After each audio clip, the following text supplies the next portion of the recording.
નમસ્કાર વિદ્યાર્થી મિત્રો, એજ્યુકેશન જીબીમાં તમારું સ્વાગત છે. જો તમને મારો આજનો આ વિડીયો ગમે તો વિડીયોને લાઇક કરજો, શેર કરજો અને ચેનલને સબસ્ક્રાઇબ કરજો. તો ચાલો જોઈએ ધોરણ 4 પર્યાવરણ વિષયના એકમ નંબર 15 બજારથી ઘર સુધી.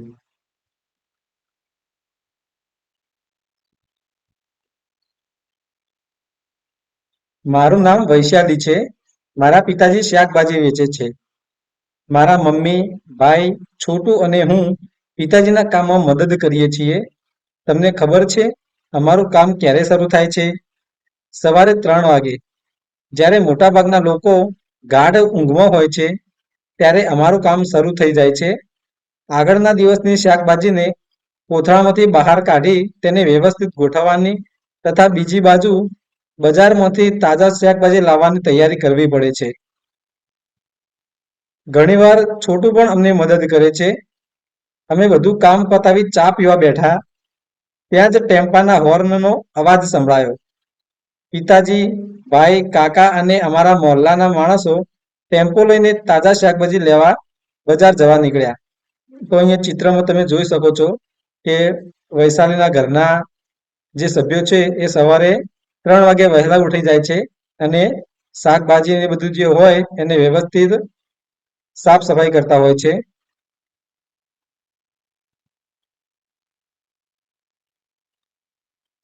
અહીં આપેલું છે કે તમારા ઘરમાં કોણ વહેલું ઉઠે છે અને તે કેટલા વાગે ઉઠે છે અને તેમને શા માટે વહેલા ઉઠવું પડે છે? તો મારા ઘરમાં મારી મમ્મી સૌથી વહેલા ઉઠે છે. તે વહેલા 5 વાગે ઉઠે છે સવારે અને તેને ગાય અને ભેંસનું દૂધ કાઢવાનું હોવાથી તે વહેલા ઉઠે છે. આમ તમારા ઘરમાં પણ વહેલા કોણ ઉઠે છે, કેટલા વાગે ઉઠે છે અને શા માટે ઉઠે છે એ તમારે અહીંયા લખવાનું છે. હવે દિવસની તૈયારી. મમ્મી, છોટુ અને હું આગલા દિવસની શાકભાજી કોથળામાં ભરીએ અને તેના ઉપર થોડું પાણી છાંટીએ છીએ. સવારે 6:30 વાગે પિતાજી તાજા શાકભાજી ભરેલા બાસ્કેટ અને કોથળા લઈ પાછા ઘરે આવે છે. તે સમયે અમારું ઘર નાની શાકભાજીની મંડી જેવું લાગે છે. બધી બાજુ રીંગણા, બટાટા, ટામેટા, ભીંડા, દૂધી, મરચાં અને બીજા શાકભાજી હોય છે. દરેક જણ શાકભાજી અલગ કરવામાં મદદ કરે છે. જે શાકભાજી પાકેલા નથી અને વેચવા લાયક ન હોય તેને એક તરફ કરવામાં આવે છે. અમારે શાકભાજી ખૂબ જ ઝડપથી અલગ કરવાના હોય છે જેથી વહેલા બજાર પહોંચી શકાય. તો અહીંયા ચિત્રમાં જોઈ શકો છો કે ઘરના બધા સભ્યો છે એ બધા શાકભાજી ઉપર પાણી છાંટી રહ્યા છે.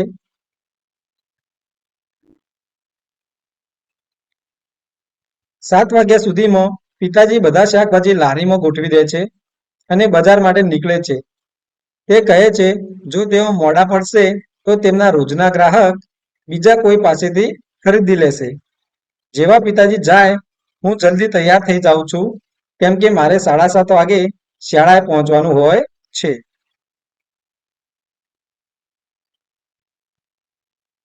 હવે બજારમાં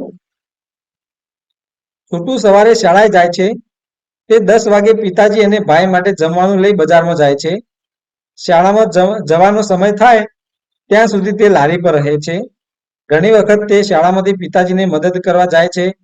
પિતાજી આગલા દિવસના શાકભાજી પહેલા વેચવાનો પ્રયત્ન કરે છે.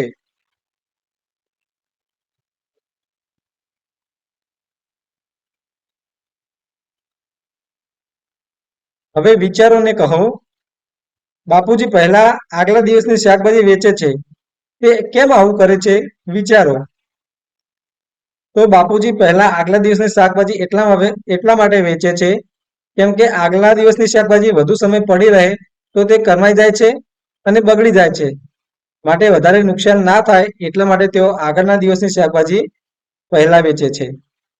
બીજું છે તમે સુકાયેલા અથવા સડેલા શાકભાજી જોયા છે? ક્યાં? તો હા, હું જ્યારે શાક માર્કેટ ગઈ હતી ત્યાં બહારની બાજુ સૂકા અને સડેલા શાકભાજીનો ઢગલો જોયો હતો. ત્રીજું છે કે શાકભાજી સડી ગયા છે એ તમને કેવી રીતે ખબર પડે? તો જ્યારે શાકભાજી સડી જાય છે ત્યારે તે કાળા પડી જાય છે અને તેમાંથી ખરાબ વાસ આવે છે. ક્યારેક ક્યારેક તેમાંથી ખરાબ પ્રવાહી પણ નીકળતું હોય છે અને ક્યારેક ક્યારેક અંદર કીડા પણ પડી જતા હોય છે.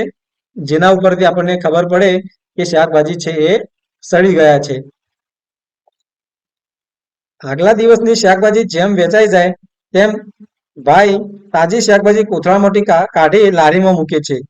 તે શાકભાજી ઉપર પાણીનો છંટકાવ કરી રાખે છે, જેથી તે સુકાઈ ન જાય. ખાસ કરીને ઉનાળામાં બાપુજી અને ભાઈ રાત્રે 10 વાગ્યાની આસપાસ ઘરે પાછા ફરે છે. ત્યાં સુધી છોટું અને હું સૂઈ જઈએ છીએ. બીજા બધા રાત્રે 11 અથવા 11:30 વાગ્યાની આસપાસ સૂઈ જાય છે અને બીજા દિવસે વહેલા પાછા ઉઠી જાય છે. હવે નીચે આપેલી ઘડિયાળો જુઓ. આ ઘડિયાળો જે સમય બતાવે છે એ સમયે તમે શું કરો છો અને વૈશાલી શું કરે છે એ લખવાનું છે.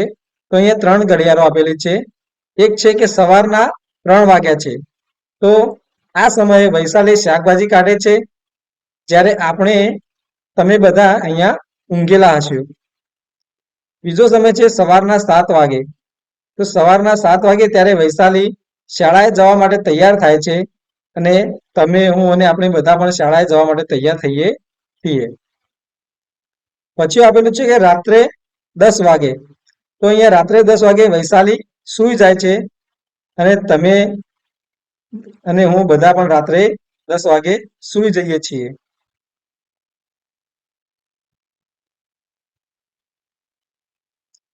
પ્રશ્ન છે કે તમને તમારા ઘર માટે શાકભાજી ક્યાંથી મળે છે અને આ શાકભાજી કોણ લાવે છે?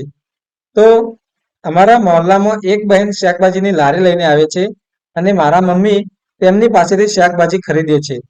ઘણીવાર મમ્મી શાક માર્કેટમાંથી પણ શાકભાજી લાવે છે. તમે તમારા ઘરે માતા પિતાને કયા કામમાં મદદ કરો છો? તો અહીં તમે તમારા ઘરમાં માતા પિતાને જે કામમાં મદદ કરતા હોય એ કામ આપણે અહીંયા લખવાના છે. જેમ કે ઘરની સફાઈ કરવામાં, પાણી ભરવામાં, દુકાનેથી વસ્તુઓ લાવવામાં, વાસણ ધોવામાં, ઇસ્ત્રી કરવામાં, કપડાં ધોવામાં, જે કામ આપણે કરતા હોઈએ એ કામ આપણે અહીંયા લખવાના છે. હવે આપ્યું છે કે સીમાની માતા બજારથી થોડા શાકભાજી અને ફળો લાવી છે. શું તમે આ ચિત્રમાં તેમને જોઈ શકો છો? તેમાં રંગ પૂરો અને નીચે તેમના નામ લખો. તો અહીંયા સીમાની માતા છે એ બજારમાંથી શાકભાજી લાવી છે. તો એ શાકભાજી આપણે અહીંયા જોઈ શકીએ છીએ. શાકભાજી અને ફળો કે અહીંયા રીંગણ છે, દૂધી છે, ટામેટા છે, બટાકા છે, દૂધી અહીંયા છે, પાલક છે, મૂળો છે, કારેલા છે. તો અહીંયા ઘણી બધી છે, ભીંડી છે, ઘણી બધી શાકભાજી આપણે અહીંયા જોઈ શકીએ છીએ. તો આ શાકભાજીમાં આપણે કલર પૂરવાના છે, એટલે કે રંગ પૂરવાના છે અને આ શાકભાજીના નામ આપણે અહીંયા નીચે લખવાના છે. જેમ કે બટાકા, રીંગણ, ટામેટા, ગાજર, દૂધી, પાલક, કેળા, ભીંડા અને સફરજન.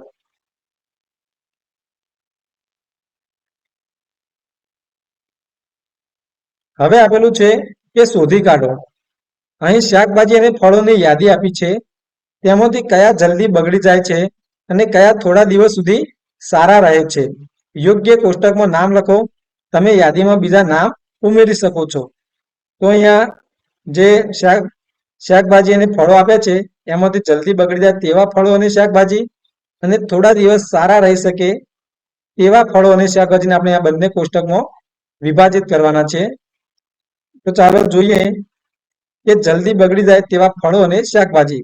તો પાલક, કેળા, કાકડી, કોબીજ, ટામેટા, દ્રાક્ષ, ફુલાવર, રીંગણ, મેથીની ભાજી, ગુવાર, સફરજન, આ બધા શાકભાજી છે એ જલ્દીથી બગડી જાય છે. જ્યારે થોડા દિવસ સુધી સારા રહી શકે તેવા ફળો અને શાકભાજી, તો એમાં બટાકા, નાશપતી, અનાનસ, દૂધી, ડુંગળી, આદુ વગેરે જે શાકભાજી છે એ થોડા દિવસ સુધી સારી રહી શકે છે.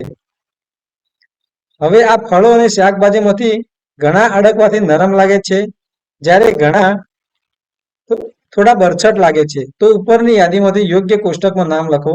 તો અહીં આપણે નરમ શાકભાજી અને ફળો અને અહીંયા બરછટ શાકભાજી અને ફળોના નામ આપણે અહીંયા લખેલા છે.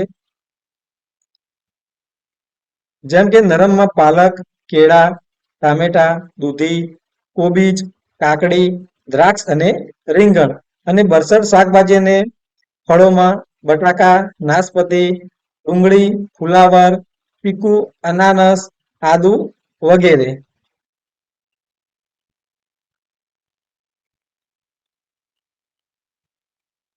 હવે તમારા વિસ્તારમાં શાકભાજી વેચનાર સાથે વાત કરો, નીચેના પ્રશ્નો પૂછો અને નોટબુકમાં લખો.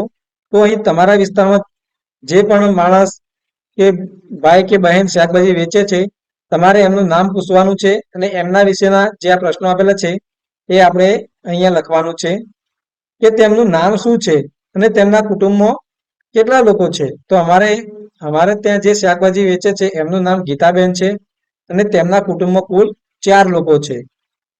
બીજો પ્રશ્ન છે કે તેમના ઘરે કેટલા બાળકો છે અને તેમના નામ શું છે.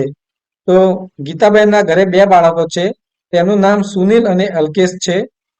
ત્રીજો પ્રશ્ન છે શાકભાજી વેચવાના કામમાં કોણ મદદ કરે છે. તો શાકભાજી વેચવાના કામમાં ગીતાબેન અને તેમના પતિ રમેશભાઈ એ બંને મદદ કરે છે. ચોથો પ્રશ્ન છે કે કોણ શાકભાજીની લારી પર રહે છે અથવા દુકાનમાં બેસે છે. તો ગીતાબેન પોતે છે એ શાકભાજીની લારી ઉપર રહે છે. તેઓ કયા કયા શાકભાજી વેચે છે અને કેટલા વાગે કામ શરૂ કરે છે. તો તેઓ બટાકા, ડુંગળી, આદુ, પાલક, મેથી, મરચા, રીંગણ, ફુલાવર, કોબીજ જેવા ઘણી બધી જાતના શાકભાજી વેચે છે અને તેઓ સવારે 5 વાગે કામ શરૂ કરે છે. તેઓ વેચતા હોય તેવા 3 શાકભાજી વિશે પૂછો. હવે તેઓ વેચતા હોય તેવા 3 શાકભાજી વિશે આપણે ત્યાં પૂછવાનું છે અને એની વિગત છે અહીં આપણે ભરવાની છે.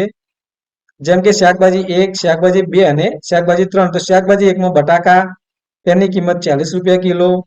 તે ક્યાંથી લાવવામાં આવે છે? શાક માર્કેટમાંથી. એક વખતમાં તેઓ કેટલા શાકભાજી ખરીદે છે? તો એક વખતમાં તેઓ 20 કિલો બટાકા લાવે છે. આ શાકભાજી સામાન્ય રીતે કયા મહિનામાં આવે છે? તો આ સામાન્ય રીતે 12 માસ મળી રહે છે. દરરોજ કેટલા કિલો વેચવામાં આવે છે? તો 10 થી 15 કિલો. એ રીતે પછી ડુંગળી 60 રૂપિયા કિલો શાક માર્કેટમાંથી લાવે છે. રોજની તેઓ 30 કિલો ડુંગળી ખરીદે છે. 12 માસ મળી રહે છે અને રોજની તેઓ 25 કિલો જેવી ડુંગળી વેચે છે. અને ત્રીજું છે કોબીજ, જે 50 રૂપિયા કિલો છે, શાક માર્કેટમાંથી લાવે છે. એક રોજની તેઓ 20 કિલો ખરીદી કરે છે. આ મોટે ભાગે શિયાળામાં મળી રહે છે અને રોજની તેઓ 15 કિલો કોબીજ વેચે છે.